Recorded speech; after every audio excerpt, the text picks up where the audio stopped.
Assalamualaikum warahmatullahi wabarakatuh.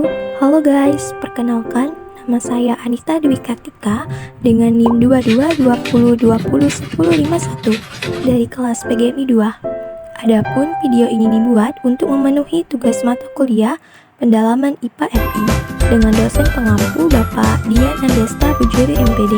Saya akan melakukan pengamatan dengan makhluk hidup dan lingkungannya, terutama simbiosis mutualisme, simbiosis parasitisme, dan simbiosis komensalisme. Adapun alat dan bahan yang dibutuhkan untuk melakukan pengamatan terkait makhluk hidup dengan lingkungannya yaitu 1. Alat-alat tulis, 2. Lembar pengamatan, dan 3. Lingkungan sekitar. Baiklah, untuk mempersingkat waktu, saya akan menjelaskan terlebih dahulu terkait makhluk hidup dengan lingkungannya. Setiap makhluk hidup yang ada di bumi membutuhkan kehadiran makhluk hidup lainnya.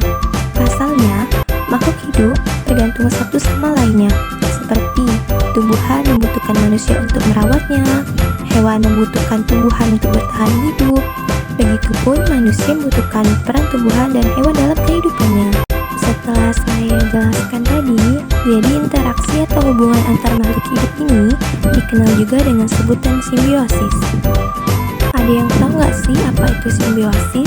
Jadi, simbiosis merupakan sebuah interaksi atau hubungan timbal balik di antara dua makhluk hidup yang berbeda. Simbiosis terjadi karena suatu organisme tidak dapat hidup sendiri dan saling membutuhkan satu sama lain. Interaksi yang dilakukan tersebut dapat bersifat merugikan, menguntungkan, atau bersifat netral. Simbiosis ini juga terbagi menjadi 3 macam, yaitu yang pertama, simbiosis mutualisme, kedua, simbiosis parasitisme, dan 3. Simbiosis komensalisme. Ada yang tahu nggak sih apa itu simbiosis mutualisme? Jadi, simbiosis mutualisme merupakan hubungan antara dua organisme yang berbeda jenis, namun saling menguntungkan satu sama lain. Hubungan ini sangat positif karena kedua belah pihak diuntungkan.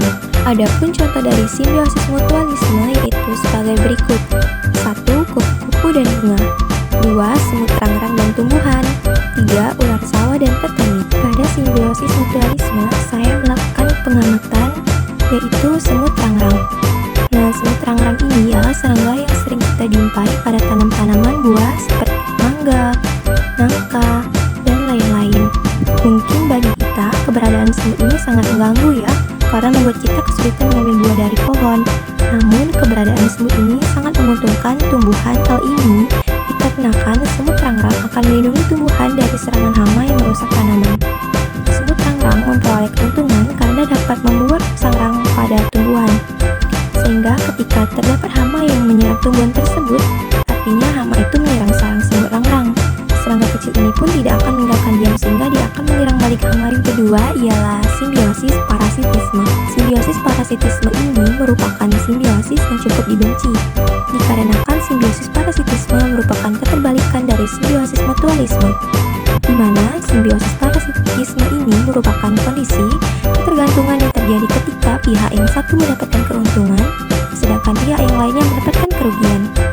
Adapun contoh dari simbiosis parasitisme yaitu sebagai berikut: 1. Nyamuk dan manusia, 2. Lalat dan buah, 3. Jamur padu dan manusia. Pada kesempatan kali ini, untuk simbiosis parasitisme, saya melakukan pengamatan pada nyamuk dan manusia.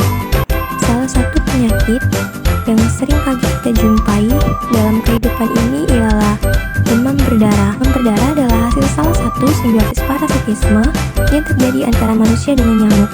Nyamuk yang terlibat dalam kasus ini adalah jenis nyamuk Aedes aegypti yang akan menyerang saluran darah pada manusia.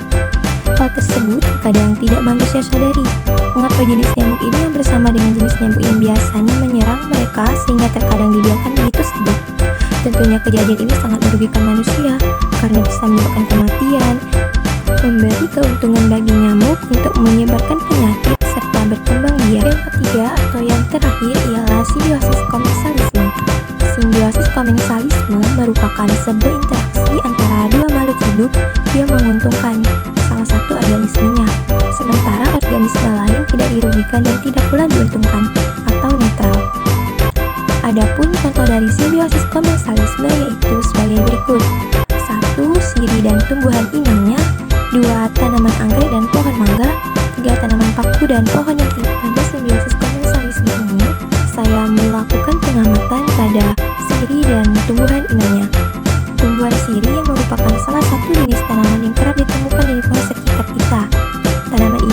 merupakan salah satu contoh dari simbiosis komensalisme.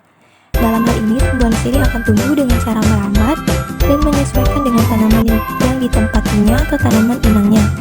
Tujuan tumbuhan sirih selanjutnya tidak lain adalah untuk mendapatkan sinar matahari yang memadai agar bisa dilakukan proses fotosintesis pada tumbuhan. Hal ini pastinya akan memberi tambahan keuntungan bagi tanaman sirih, akan tetapi tidak memberi dampak apapun bagi tanaman inangnya. Inilah hasil dari pembahasan dari pengamatan saya tentang makhluk hidup dengan lingkungannya. Semoga penjelasan dari video ini bermanfaat buat teman-teman sekalian. Saya akhiri. Wassalamualaikum warahmatullahi wabarakatuh.